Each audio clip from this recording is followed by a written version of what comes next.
Welcome to my channel. வணக்கம்.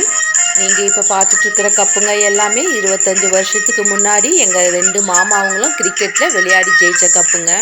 எங்கள் மாமான்னா தாய் மாமாங்க. வெளியூரெல்லாம் போயிட்டு கிரிக்கெட் விளையாடுவாங்க. ஒரு மாமா இப்போ வக்கீலாக இருக்கிறாரு. இன்னொரு மாமா திருப்பத்தூரில் கச்சேரி ஸ்ட்ரீட்டில் அசோக் ஃபர்னிச்சர் வச்சுன்னு இருக்கிறாரு. இவங்க 2 பேருமே வாங்கின கப்புங்க தான் இது. பக்கத்து வீடு எங்கள் தாய் மாமா வீடு.